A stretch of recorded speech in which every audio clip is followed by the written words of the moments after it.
Je suis prêt. Ok, bah super. Tant mieux, bah on va pouvoir commencer. Alors, justement, Guillaume, toi, est-ce que tu peux nous décrire le nom de ton poste, ton secteur, qu'est-ce que tu fais? Donc, je m'appelle Guillaume Lallet. Je suis depuis 2 ans maintenant chef d'agence d'un négoce de matériaux de construction. Un négoce de matériaux de construction du bâtiment. Voilà. Ok, d'accord. Et c'est quoi la négoce de matériaux de construction? Alors, un négoce de matériaux de construction, comment dire, une entité, une entreprise qui achète des matériaux à des fabricants qui, eux, les fabriquent, les produits.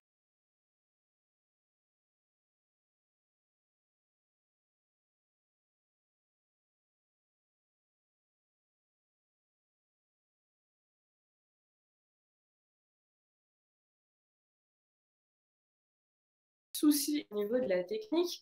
Alors, peut-être, je vais demander à la régie si on doit éventuellement faire une petite mini-pause ou si on va pouvoir continuer. On va faire une petite mini-pause pour voir, essayer de régler au plus vite, mais on vient de commencer, donc on peut se permettre de reprendre plus tard. On va vous mettre un petit écran d'attente et on vous reprend très très vite.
Alors, merci beaucoup d'avoir patienté. On a réglé le souci, en tout cas, j'espère.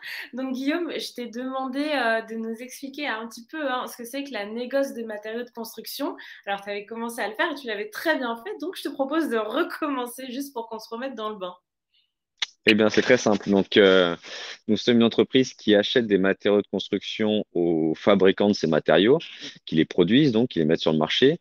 Nous, on les Mhm. achète en grosse quantité, donc en camions que vous voyez sur les routes, là, en semi-remorque. Ouais. Et on les vend, nous, à nos clients, qui sont des professionnels du bâtiment, dans des quantités qui sont plus petites, qui sont utilisables sur un chantier. Voilà. D'accord, ok. Bah, je te propose justement, maintenant que tu nous as expliqué de manière globale, qu'on regarde un peu de quoi se compose ton quotidien. Donc voilà, différents aspects de ton travail.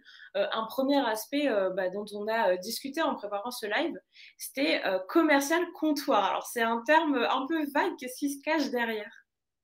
Tout à fait. Donc, commercial comptoir, c'est mon premier métier. Voilà. Je suis forcément un commercial avant d'être chef d'agence. Donc, D'accord. c'est mon premier métier. Donc, on reçoit tout au long de la journée des clients qui s'assoient donc au comptoir et avec lesquels on échange sur les besoins de leur chantier.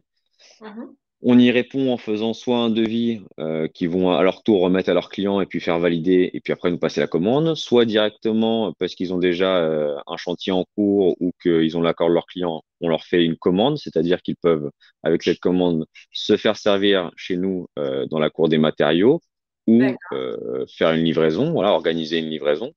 Ça, c'est possible. Et puis aussi, on est là aussi pour les renseigner, pour les aider lorsqu'ils ont des contraintes particulières sur des chantiers avec des besoins de certains produits qu'ils ne trouvent pas à droite, à gauche. Nous, on est capable de répondre à leurs besoins là-dessus. D'accord, ok. Alors, bon, on est quand même dans un secteur assez particulier. Donc, pour les personnes qui nous regardent, n'oubliez pas que vous avez le chat et vous pouvez interagir et poser toutes les questions que vous voulez, même exprimer votre opinion, voilà, partager votre ressenti. N'hésitez pas, on est là pour ça. Et Guillaume, je pense, se fera une joie hein, de répondre à vos questions et autres interventions. Donc, n'hésitez pas, on va continuer donc à regarder de quoi se compose ton métier. Donc, on a un autre aspect qui est le management du personnel. Qu'est-ce que tu fais dans le cadre de ce management? Tout à fait. Management du personnel, eh bien, c'est tout au long de l'année. Ça passe par l'organisation déjà de leur planning, donc avec des Mhm. aménagements de planning pour avoir du monde, bien sûr, parce que nous, on est ouvert sur une grande amplitude horaire, donc il faut avoir du monde le matin très tôt à 7 Mhm. heures, puisque le magasin ouvre à 7 heures, Ah oui, jusque le soir 18h30. Voilà. ok. Donc, on module le planning en fonction du personnel qui est disponible. Si on a un absent, un malade, il faut bien sûr faire en sorte que le magasin continue à fonctionner malgré tout. Donc, on Mhm. vient moduler les personnes pour que le client trouve toujours quelqu'un pour l'aider, pour le renseigner. Ouais. Et puis après, bien sûr, le développement des personnes, en passant par de la formation, on organise des formations avec les différents acteurs du secteur pour bien sûr que les personnes puissent répondre à nos clients, puisque le but, c'est qu'on ait des gens avec du savoir, voilà, parce que c'est la Ouais. clé malgré tout dans notre métier qui est quand même assez technique. Oui, je suis Euh, d'accord. et puis des formations commerciales aussi, parce que tout le monde n'a pas forcément un parcours commercial. Tous les vendeurs, moi, que j'encadre au niveau de la partie commerciale, n'ont pas forcément les bagages du commercial typique. Voilà. Donc, ils Mhm. peuvent arriver qu'ils viennent d'autres secteurs et qu'ils aient envie de faire ce métier. Et donc, à ce moment-là, je fais en sorte qu'ils sachent découvrir le client. Ok, bah c'est très très clair. On va passer au troisième aspect dont tu nous as parlé, l'aménagement du plan de vente. Alors ça, c'est encore un autre truc. Tout à fait. Donc, nous sommes un magasin, il faut bien se situer les choses. Et dans ce magasin, il y a des produits. Mhm. Bien souvent, les produits tout seuls ne servent pas à grand-chose. Il y a des gammes complètes de produits. Je vais prendre l'exemple d'une vis, par exemple. Ça va de la toute petite vis jusqu'à la très grosse. Elles Mhm. ont les vis toutes des usages différents. Et donc, il faut avoir des gammes complètes et larges pour pouvoir répondre le mieux à nos clients, puisque bien souvent, le client a une idée en tête en venant au magasin. Il souhaite acheter une vis de telle dimension. Si jamais il y a une rupture ou si jamais il ne trouve pas ce qu'il veut, il faut qu'il puisse repartir avec de la marchandise, ce client, parce que lui, il faut que son chantier avance. Donc, Mhm. on a des gammes larges pour que si cette vis-là ne va pas, qu'il trouve sa petite sœur qui fait quasiment la même chose. Voilà. D'accord. Et moi, si vous voulez, toute l'année, je m'occupe de faire en sorte que les rayons soient bien remplis, avec les bons produits qui vont bien. Lorsqu'un client vient me voir et me dit, Guillaume, je ne trouve pas le produit, ce produit-là, tout le monde l'a et toi, tu ne l'as pas, c'est quand même bizarre. Je me renseigne auprès du fournisseur, je le fais rentrer, vous voyez, on fait vivre le Ok, magasin. ok, bah, très bien. Donc maintenant, on a une bonne vue d'ensemble de quoi est fait ton quotidien, de en quoi vraiment consiste ton métier. Maintenant, on va regarder des aspects un petit peu plus dans la praticité. On va regarder un peu le quotidien de ton travail. Par exemple, quel type d'horaire tu es toi amené à faire? Parce que tu nous parlais du volume horaire du magasin. Mais est-ce que toi, tu es amené à faire des horaires un peu particuliers ou plus traditionnels? Est-ce que tu as tes week-ends? Est-ce que tu as les mêmes vacances que tout le monde? Oui, globalement, oui, c'est des horaires de bureau. En général, c'est 8 heures midi, 14 heures 18 heures. Voilà. Il m'arrive forcément parfois de dépasser puisque là, faut pas regarder la montre, hein, mais mon métier de chef d'agence, c'est ça, hein, c'est à la fois le métier, je vous disais, de base de commercial et tout ce qui l'entoure. Donc, tout ce qui l'entoure, ça prend beaucoup de temps. Mm. Et malheureusement, les journées, bah, voilà, elles sont pas extensibles. Donc, il arrive de déborder pas mal, mais ça, c'est pas un mal en soi. Le samedi, je travaille le samedi. Ça Ok. arrive très régulièrement. Voilà, pas tous les samedis, mais ça arrive très régulièrement. Et en termes de vacances, des vacances comme tout le monde. Il n'y a pas de choses particulières là-dessus. D'accord. Et toi, tu es amené à faire des déplacements professionnels? Ça arrive, ça arrive, c'est plutôt ponctuel. Ça arrive lorsqu'il faut aller visiter, par exemple, une usine, aller visiter une usine, faire une formation, accompagner des collaborateurs pour faire des formations, Mhm. rendre visite à un client, bien sûr, sur les chantiers, puisque malgré tout, voilà, je garde ma casquette de commercial. D'accord. Toi, tu travailles seul ou tu as une équipe du coup? Vu que tu manages, j'imagine que tu as une équipe, mais est-ce que c'est la Bah, c'est ça. plupart du temps comme ça ou il y a des moments aussi où tu es en solitaire? Bah, je dirais mon équipe proche, c'est forcément les autres responsables de pôle caisse, le pôle du libre-service, le magasin, la cour. Il y a un responsable de la cour, du parc des matériaux, voilà, avec lequel j'entretiens aussi des relations privilégiées. Voilà, mon équipe, c'est plus l'équipe de managers. Et puis après, bien sûr, tous les collaborateurs que je croise au quotidien. Donc, c'est plutôt un métier où je suis en relation avec beaucoup de monde. Ok. Alors, on a des questions qui sont arrivées.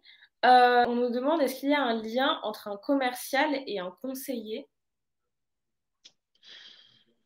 Oui, nous, chez nous, on a l'habitude d'appeler les commerciaux conseiller commercial. Vous voyez. Donc, Ok. pour le coup, c'est vraiment lié. C'est-à-dire qu'un conseiller euh, va faire le début, je vois un peu ça comme ça. Moi, le conseiller va commencer à faire le plan de découverte, un petit peu Mhm. si ça vous cause. Et puis après, le commercial va prendre le dessus et vendre les matériaux. Voilà. Donc, c'est lié. Les deux sont liés.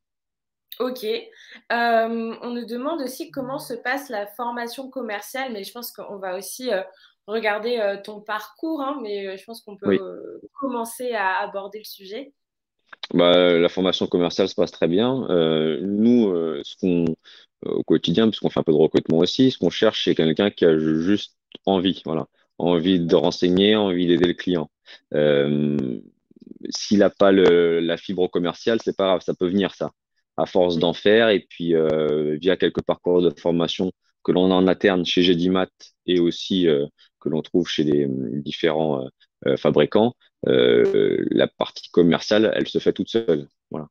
J'ai des exemples, moi, Mhm. dans mon pôle commercial, de collaborateurs qui n'avaient pas de bagages commerciaux et commercial, pardon, et ils font très bien l'affaire. Ok, bah c'est super intéressant à savoir. On a aussi une question, bah, c'est toujours Doudi qui nous demande, parce que tu en as parlé tout à l'heure, et c'est vrai que bah, tout le monde ne sait pas, c'est quoi un fournisseur? Un fournisseur, c'est comment dire, l'entreprise, l'entité qui nous fournit nos produits. Voilà. Typiquement, le fabricant de parpaings, le fabricant de laine de verre, le fabricant de BA13, le fabricant d'ampoules, enfin D'accord. voilà. C'est le Oui, oui. fournisseur, on appelle ça le fournisseur. C'est le fabricant bien souvent. Bien souvent, parce que parfois c'est un peu plus compliqué, mais bien souvent c'est ça. Ok. Oui, parfois, en fait, donc on a des questions de ce genre-là. C'est vrai qu'on peut penser que tout le monde sait, connaît ce genre de termes, mais c'est bien parfois de rappeler bah, les bases. D'expliquer. Est-ce qu'il y a des jeunes au sein de ton équipe, du coup? Tout à fait. On faisait un point avec mon directeur début de semaine sur l'ancienneté de certains et la jeunesse d'autres. Et on a en moyenne d'âge aux alentours de 34 ans Ah oui, donc ouais, c'est une chez moyenne G du Mat, plutôt basse. poste agence. Ok. Plutôt jeune, tout à fait. Voilà, plutôt jeune. Donc c'est un métier qui intéresse même les jeunes. Bon, bah, tant mieux, c'est une bonne chose. Donc peut-être pour que les personnes qui nous regardent vont se découvrir une vocation. Et du coup, moi, Tout je à me fait. demandais, toi qui travailles en équipe principalement, comment est-ce que tu définirais le relationnel qui a été instauré bah, dans cette équipe, ou même le relationnel que tu peux avoir bah, justement avec des fournisseurs ou des choses comme ça? C'est très convivial. Hmm. Vraiment, c'est très convivial, hein, puisque le bâtiment, le métier du bâtiment, c'est plutôt un métier d'homme, puisque dans le bâtiment, surtout la rénovation, rien ne se passe jamais comme prévu. Donc, Mhm. c'est un métier d'homme, de relation. avec des hommes sur lesquels on peut compter. Et donc, c'est plutôt très convivial comme relation. Et du coup, ça veut dire que si une jeune femme qui nous regarde veut faire ce métier, elle peut pas? Ah si, si, non, c'est un métier d'homme, je parle d'homme, de personne. C'est-à-dire D'accord, que je m'imagine toujours un peu l'avenir du métier et je vois mal des machines, en tout cas dans notre secteur, nous remplacer. Puisque d'accord. vraiment, il y a ce côté Très humain, quoi. relationnel, Ok. très humain, voilà, très humain, poignée de main, enfin voilà, c'est vraiment très, voilà. Mais une jeune femme peut tout à fait pratiquer le métier de commercial. On a nous, plusieurs, plusieurs femmes dans l'équipe commerciale, j'en ai plusieurs, notamment au niveau du rayon carrelage, puisque mesdames apprécient particulièrement les produits de finition. Donc, ça se passe très, très bien. Ok, super. Au niveau de ton environnement, est-ce que tu es plutôt amené à travailler en bureau? Est-ce que tu as de l'extérieur? Est-ce que tu visites peut-être des chantiers? Comment c'est? C'est majoritairement du travail au bureau. Majoritairement, on est au, bu- je suis au bureau, moi, à l'agence. Mhm. Il m'arrive d'aller sur chantier, mais majoritairement, c'est ici au bureau.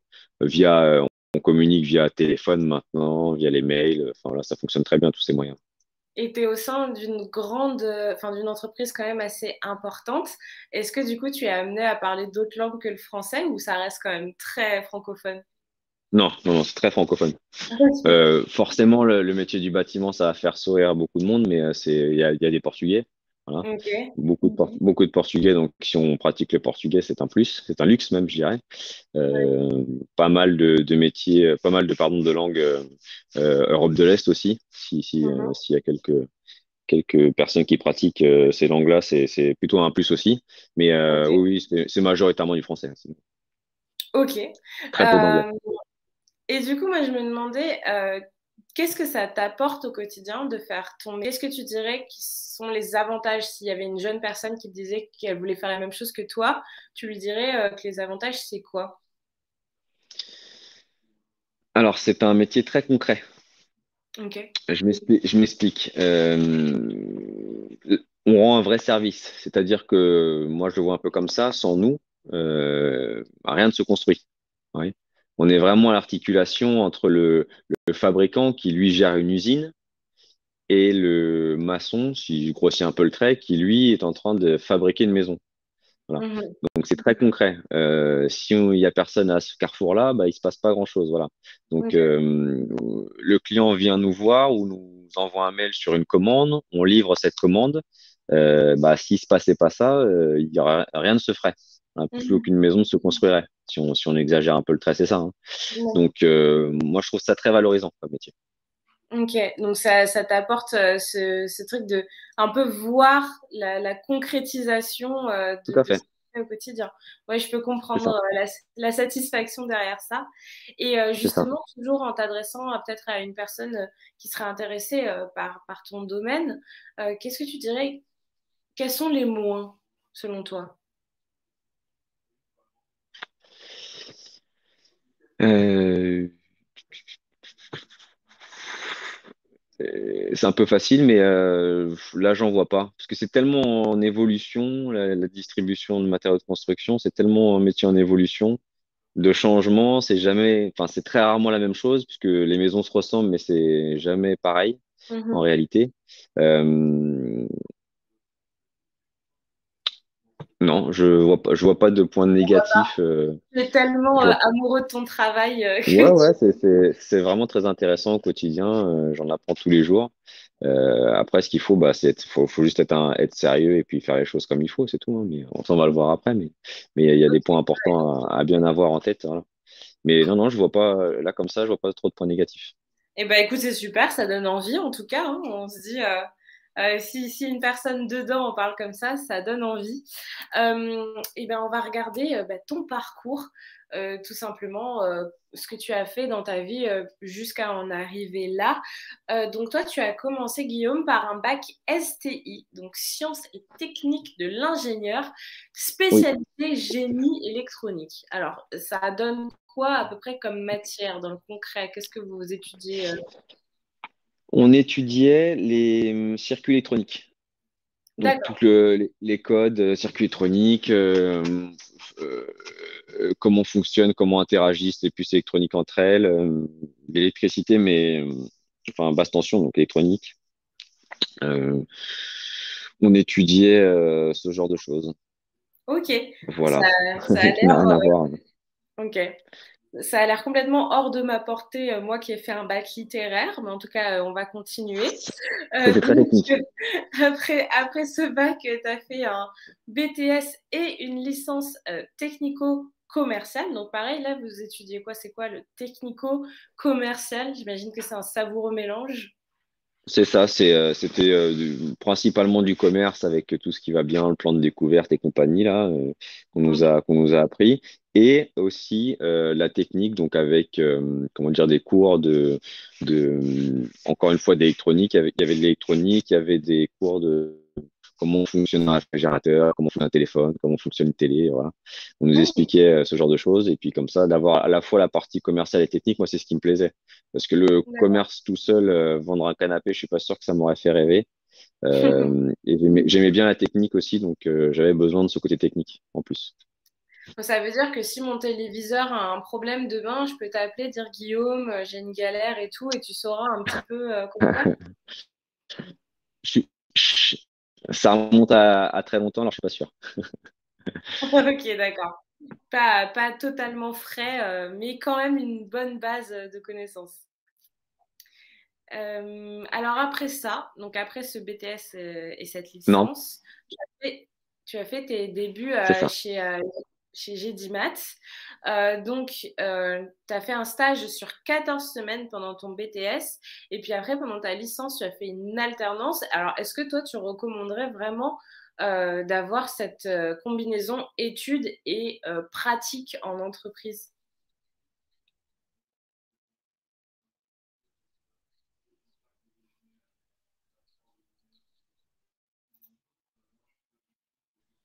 Clairement, oui. Pour rien au monde, je ferais différent. La licence Tu ferais en différemment? alternance m'a permis vraiment de m'intégrer dans l'entreprise, puisque j'ai dit maths a été Mhm. ma première. Entendez? Oui, oui, en fait, on a un petit décalage, on a un petit lag, mais tout va bien. Vous m'entendez? Ouais. Bon. Donc je disais, oui, de faire une licence en alternance, ça a été vraiment très intéressant pour moi. Ça m'a permis de m'intégrer chez GDMAT directement dans le monde du travail. Je ne peux que le conseiller, vraiment de faire ce parcours en alternance. C'est un vrai plus et puis ça permet en plus d'avoir une rémunération Mhm. qui est plutôt bien pour faire un stage-là, quelques sorties à droite à gauche. Mais c'est très intéressant d'être tout de suite propulsé dans le monde du travail et de comprendre les enjeux. Ok, et ben justement, en fait, toi, donc, tu étais déjà intégré, entre guillemets, chez GDMAT, donc ça t'a permis de commencer. Mais ce qui est intéressant de noter, c'est que tu n'as pas du tout commencé où tu en es actuellement. Toi, tu as fait tes débuts à la caisse. Et après, comment tu as fait pour progresser jusque Tout là où à tu en fait. es maintenant? Eh ben, c'est très simple, comme je disais, donc sortie de licence d'alternance, donc j'ai demandé si il y avait une place disponible pour moi chez GDMAT et il n'y avait pas de place de disponible au niveau du commerce, donc moi ça me posait pas de souci de faire autre chose, donc j'étais à la caisse pour en revenir là. Et puis après, une place s'est libérée au niveau du commerce, donc j'ai réintégré mes premiers amours au commerce. Et puis au fur et à mesure, la place de chef d'agence, puisque mon chef d'agence anciennement est passé directeur, donc je suis passé moi chef d'agence à sa place. Voilà. Et ben voilà, Pour être très clair. Et tout ça en étant sérieux et puis en étant curieux, en cherchant des réponses. Voilà. C'est important. tout s'est bien intégré et imbriqué d'une manière fluide et satisfaisante. Alors C'est ça. justement, maintenant que tu es dans la position qui te plaît et dans la position dans laquelle tu es actuellement, je te propose de jouer à un petit jeu. Admettons que je sois recruteuse ou recruteuse, je ne sais pas, et que tu sois un candidat pour le poste que tu occupes actuellement, et tu m'expliques quelles sont les compétences que tu penses absolument nécessaires pour ton travail et bah, pourquoi tu les possèdes et pourquoi elles sont importantes. Eh bien, la curiosité. Mhm. Comme je le disais, c'est le nerf de la guerre. Il faut être curieux. Bon, ça c'est une leçon de vie pour tous les jours aussi, hein, mais pour moi, il faut être curieux et aller au bout des choses, c'est-à-dire essayer de comprendre ce qui se passe, ce qui nous entoure, les différents intervenants, afin de maîtriser les choses au maximum. Moi, j'ai besoin de comprendre au quotidien, puisque je suis pareil, hein, encore une fois, je suis un carrefour entre le commerce, les caristes dans la cour des matériaux, les personnes du libre-service, les vendeurs du libre-service, les personnes de la caisse, voilà, les personnes du transport aussi, puisqu'on a une flotte de transport. Voilà. Donc, j'ai besoin de comprendre comment tout le monde travaille. Mhm. Ah, euh, puisque dans mon quotidien, je mets, voilà, le but, c'est que les choses avancent, que le client soit livré, que les marchandises et que les commandes soient honorées. Donc, il faut absolument que je comprenne tout ça. Donc, la curiosité, vraiment. Oui, que tu l'as noté à 70% pour 40% pour les deux suivantes. La compétence suivante étant être mesuré ou mesuré pour les demoiselles. Alors, pourquoi avoir ce sens de la mesure justement? À quoi ça te sert? Eh bien, comme je le dis parfois, à respirer. C'est-à-dire que il ne faut pas tout de suite s'emporter. C'est un métier où, le métier en tout cas d'agence, il faut tempérer les choses. Voilà. On a essayé de les entendre, les intégrer, et puis après agir en tranchant une directive et puis s'y tenir. Voilà.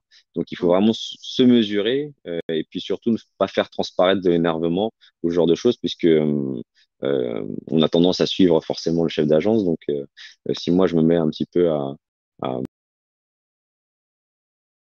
fonctionne pas. Voilà. Le but c'est que les choses avancent et donc trouver des solutions. Voilà. Les solutionnaires, on est là pour que ça avance. Hmm. Toi, tu es là, oui, en grande partie aussi pour montrer l'exemple. Donc, c'est sûr que si tu commences à lâcher, tout le monde va lâcher aussi, enfin, en tout cas, à te Exactement. lâcher.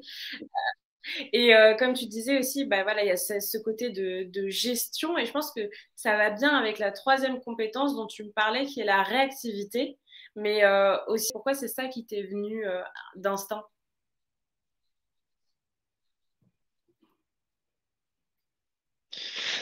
Eh bien, parce que il faut que les choses se fassent. Voilà. On a un métier très concret, comme je le rappelais. Donc, si jamais il y a une panne, une casse, une marchandise qui n'arrive pas, un imprévu sur un chantier, euh, un défaut de paiement d'un client, voilà, il faut être réactif, c'est-à-dire se constituer un carnet d'adresses avec les bonnes personnes à contacter et faire en sorte que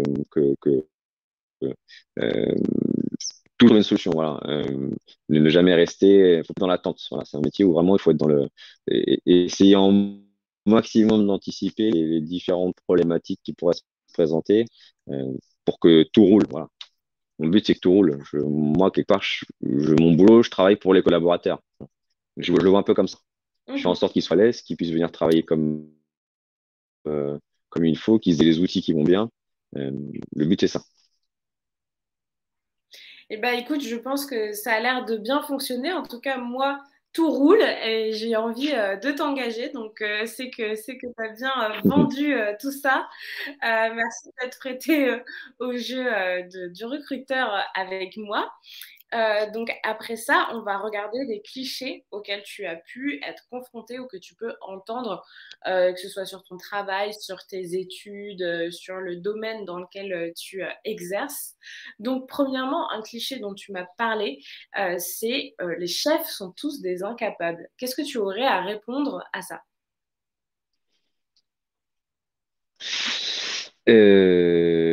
J'aurais à répondre qu'avant d'être chef, j'ai fait le même métier que tout le monde. Voilà. Moi, je suis passé, mon parcours en tout cas, je suis passé par toutes les cases, donc je sais comment ça fonctionne dans d'autres secteurs chez nous. Donc, je comprends bien les choses. Voilà. Incapable, je ne sais pas. En tout cas, on, on- on fait en sorte que tout se passe bien. Donc, il n'y a pas de raison qu'on soit incapable. Mhm. Oui, bah, c'est sûr. Surtout que il y a des personnes qui arrivent directement dans des positions hiérarchiques avancées, mais il y a aussi des personnes qui, comme toi, ont une progression au fur et à mesure et C'est ça. qui ont l'expérience en fait d'être passées par des postes moins avancés hiérarchiquement. Donc voilà, c'est un cliché, mais de toute façon, à chaque fois qu'on reçoit des managers, des directeurs, etc., on entend ce cliché. Donc malheureusement, il a la peau dure, mais on va essayer Ouais. de le défaire au fur et à mesure. Et en deuxième cliché, et ça c'est un cliché sur le bâtiment, on va dire, hein, qu'on entend aussi souvent quand on a des lives avec des personnes de ce secteur, c'est que le bâtiment, c'est pour les brutes. Alors, on sait que c'est faux, évidemment, c'est exagéré, mais comment est-ce que tu répondrais à ça? Euh, on sait bien que c'est faux, puisque le bâtiment, il y a vraiment tous les métiers. Il y a forcément la division qui nous voit tout de suite, c'est le maçon avec sa truelle sur le chantier. Ça, c'est la vision du maçon avec sa truelle sur le chantier. Il y a la personne qui lui a vendu la truelle. Il y a le patron du maçon qui lui a imaginé le plan enfin, qui a imaginé, qui a construit le projet de la maison qu'il est en train de bâtir. Il y a l'architecte. Il y a les personnes qui font en sorte que tout se passe bien tous les jours. Il y a les chauffeurs. Il y a tout un panel de personnes. C'est pas seulement le maçon sur son chantier. Voilà. Il faut bien l'entendre aussi comme ça aussi. Encore une fois, hein, on le dit quand le bâtiment va, tout va, c'est que c'est un métier qui est porteur. Voilà. C'est un secteur qui est vraiment très porteur, le bâtiment. Alors nous, justement, bah, merci beaucoup d'avoir répondu à ces clichés. D'ailleurs, bah, merci d'avoir précisé que c'était un secteur porteur parce que voilà, on le répète, hein, c'est un secteur aussi bah, d'avenir entre guillemets. Donc j'espère que les personnes qui regardent savent qu'il y a de la place pour eux à l'avenir. On arrive sur la fin, le moment de questions-réponses et des messages importants. Alors j'ai quelques questions. Euh, Premièrement, est-ce que GDMAT prend des jeunes pour des semaines de découverte? Ça arrive. On en a un d'ailleurs en ce moment qui fait plusieurs fois qu'il vient comme ça en stage de découverte. Ça arrive, tout à fait, ça arrive sur différents secteurs, mais ça arrive. Ok. Toi, par exemple, tu as déjà eu des stagiaires ou des trucs comme ça? Bah, j'en ai déjà eu, j'en ai été un, je vous le rappelle, mais j'en ai déjà eu, donc j'essaye de leur faire, comment dire, de leur donner leur chance. Mhm. Euh, Si je peux m'adresser aux jeunes qui nous regardent, ce qu'il faut, c'est donner, montrez-nous ce que vous savez faire. Ne vous contentez pas de rester sur votre téléphone, soyez curieux. La Mhm. curiosité, j'insiste sur ce terme, soyez curieux, même si pour l'instant, c'est pas votre préoccupation, le métier qui vous permettra de gagner votre vie. Soyez curieux, essayez d'entendre les choses, d'observer et de faire des déductions de ce que vous voyez. Ça, c'est important. Ça construit le cerveau. Voilà. Et même si vous êtes sur votre téléphone, vous pouvez en profiter pour vous renseigner sur tout un tas de choses, hein. Internet, c'est un accès illimité à tout un tas de savoirs, d'opportunités, de Tout à choses fait. comme ça. Voilà, si on a cette curiosité, peu importe la manière dont on l'exprime, mais au moins il faut l'exprimer, quoi. Il faut aller chercher à se renseigner. On a aussi comme autre question, mais je pense que tu y as déjà un peu répondu. En fait, on a pas mal de Tout à fait. questions auxquelles on a déjà un petit peu répondu. Est-ce que tu peux recruter une personne n'ayant pas ses compétences, donc les compétences dont tu parlais hein, quand on échangeait tous les deux là, et l'aider à évoluer, donc pour atteindre, hein, entre guillemets, ton niveau, quoi.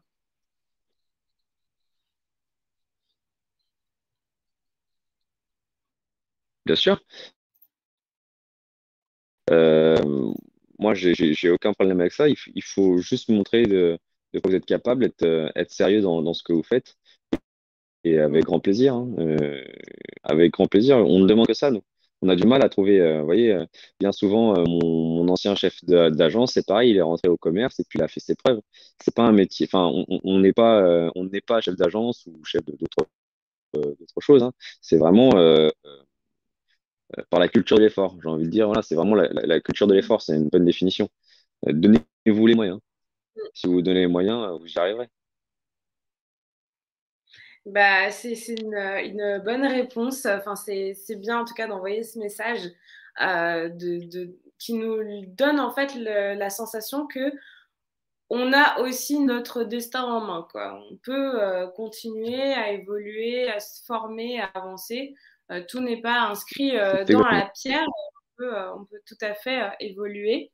On a Parisien dans l'âme, quel super surnom, qui nous demande est-ce qu'il y a, alors je pense qu'il y a une petite faute, qui nous demande est-ce qu'il y a des employeurs difficiles à manager. Je pense que la question est est-ce qu'il y a des employés difficiles à manager. Il y en a toujours, il y en aura toujours. Chacun a son caractère, nous sommes tous différents et heureusement. L'important, c'est de tirer de chacun le meilleur, à la fois pour que les collaborateurs s'épanouissent au travail, parce que avoir moi des personnes qui font la moue toute la journée, c'est pas la peine. Faut que le collaborateur il s'épanouisse au travail, faut qu'il aime ce qu'il fait tous les jours, parce que s'il vient ici en, en se levant et en disant voilà, encore une journée, c'est bon pour personne, ni pour lui, ni pour nous, parce que forcément, il va pas mettre du sien. Tout le monde est différent, chacun a sa place différemment dans l'entreprise. Nous, on a un panel de métiers, voilà, dans tout ce que je vous ai décrit et qui est important. Donc, si jamais un collaborateur ne se sent pas heureux à sa place et qu'il décide qu'il a envie de faire autre chose, on n'a aucun problème à faire passer quelqu'un qui est chauffeur, à travailler dans la cour des matériaux, à rentrer dans le libre-service. Il y a aucun souci. Tout s'étudie, voilà, c'est juste une question d'effort, voilà. Le collaborateur nous montre qu'il sera capable de le faire, voilà, qu'il a envie. Et moi, Guillaume, j'ai une question du coup, parce que tu disais que vous étiez en recherche, hein, que vous vouliez avoir en fait de la force de travail, pouvoir employer des personnes. Qu'est-ce que tu dirais à une jeune personne qui se cherche, qui ne sait pas forcément dans quoi travailler, pour qu'elle ait envie de venir dans ton domaine, dans le domaine justement voilà, de la construction, de ces matériaux et tout, qui est quand même un milieu très divers avec plein de métiers. Mais qu'est-ce que tu lui dirais en fait? Comment est-ce que tu vendrais ça entre guillemets? Quels sont toi, par exemple, les arguments qui t'ont le plus accroché quand tu étais jeune pour te diriger vers ce milieu-là? Bah, moi, je suis très bricoleur. Donc, j'avais Mhm. cette sensibilité aux matériaux de construction, au bricolage, si je peux appeler ça comme ça. J'avais cette sensibilité-là de me dire, voilà, il y a un produit qui est là, je vais en faire quelque chose, en l'assemblant avec d'autres produits, ça va faire une construction, je vais faire une isolation. Vous voyez, il y a tout un tas de domaines. Mhm. Il faut quand même que ça intéresse, que ça intéresse les personnes qui y travaillent. On ne vend jamais mieux que le qu'on connaît. Voilà. Mhm. Euh, je suis pas bien sûr qu'on tombe amoureux des matériaux de construction en étant dedans. Je pense qu'il faut quand même avoir un petit attrait pour le bâtiment, ou en tout cas avoir, comment dire, être intéressé par la construction, si on fait des Lego, ouais, ce genre de choses. Ouais, Donc, il y a quand ok. même quelque chose on a envie de construire. Voilà, pour Ok. résumer. Faut quelqu'un qui a envie de construire, qui a envie de fabriquer et qui a un attrait pour les matériaux et qui se dit, bon, je suis peut-être pas très doué de mes mains, mais par contre, je sais parler, je sais me faire comprendre, et ben, je peux devenir commercial dans les matériaux de construction. Vous voyez. C'est un peu Ok. ça que je dirais, moi. Oui, parce que toi, en fait, tu combines un peu le meilleur des deux selon toi. Tu combines le côté commercial, mais aussi le côté justement technique, matériaux, construction, etc. Dans le sens Oui, où tout l'un ou tout l'autre, ça aurait peut-être pas forcément c'est ça. été ton délire, quoi. C'est ça. C'est Ouais. ce qui me plaît, moi. C'est ce qui me plaît, moi. Voilà. C'est ce qui me plaît, c'est de pouvoir vendre ce que je trouve intéressant, ce que je trouve facile à mettre en œuvre, voilà, et puis pouvoir en parler, parce qu'on parle toujours bien de ce qu'on connaît. Ouais, ça c'est sûr. Bon, après, il y a des personnes qui savent pas forcément qu'ils ont cet attrait en eux, mais du coup, c'est un bon exemple, l'exemple des Lego, etc., parce que ça permet mieux de se figurer, voilà, s'il y a cette volonté de, comme tu disais, hein, de construire des choses, bah, ça peut être un bon signe. On arrive sur la fin de ce live. Moi, je te laisse la parole, Guillaume, si jamais tu voulais diffuser un message ou donner des conseils pour les élèves, hein, sachant qu'on a quand même des personnes généralement entre 14 et 24 ans qui nous regardent. Donc, si toi, tu as envie d'utiliser ton propre parcours ou des choses que tu as apprises dans ta vie et de leur partager maintenant, c'est le moment. Je te laisse carte blanche.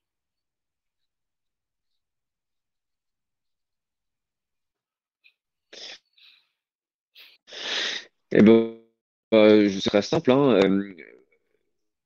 peu importe quelque part vos études, parce que moi, je l'ai pas forcément dit, mais les études forcément faites pour tout le monde, en tout cas vos études au sens large. Donc, peu importe votre niveau d'importance, il y a un jour l'envie d'avoir, je trouve ce slogan, donnez-vous la peine de réussir, vous verrez que ça fonctionne tout seul, hein. Mm. Et si vous avez un manager qui est à votre écoute et qui vous regarde, il vous fera évoluer naturellement. Voilà. Moi, je le fais naturellement quand je vois des talents qui se distinguent parmi les collaborateurs que j'ai. Bien sûr, je les fais évoluer. Voilà. C'est juste se donner l'envie des choses, voilà. L'envie d'apprendre, l'envie d'écouter et de réussir. Voilà. De réussir dans votre vie personnelle aussi et dans votre vie professionnelle. Parce que souvent, les deux vont ensemble.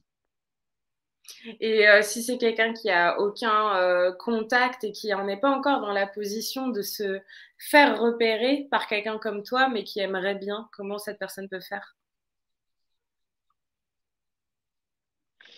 Bah, via comment dire, des CFA. Je pense que peut-être mettre un pied dans les CFA, Donc les centres de formation, postuler sur c'est les ça? différents, tout centre de, oui, centre de formation, pardon. Les centres de formation du bâtiment, il y a quelques centres de formation du bâtiment qui ont fait, je crois, des formations commerciaux.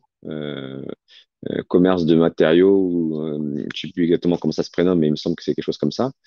Ça, c'est une possibilité. Sinon, postuler chez Gédimat, bien sûr, mais chez la concurrence, évidemment. Parfois, vous pouvez rentrer, pour ne pas les citer, chez le Roi Merlin ou Castorama, et puis après, nous, atterrir chez nous, ou vice-versa. Voilà. Euh, il faut juste, voilà, il faut juste avoir envie maintenant avec tout ce qui existe comme plateforme de recrutement. Vous devez pouvoir trouver votre bonheur. Ok, super. Bah écoute, Guillaume, merci beaucoup d'avoir été avec nous pour ce live et d'avoir Merci. répondu de manière aussi extensive à toutes nos questions, à toutes nos considérations et autres questionnements. Donc pour les personnes qui nous regardent, merci d'avoir été avec nous. J'espère que ça vous a intéressé.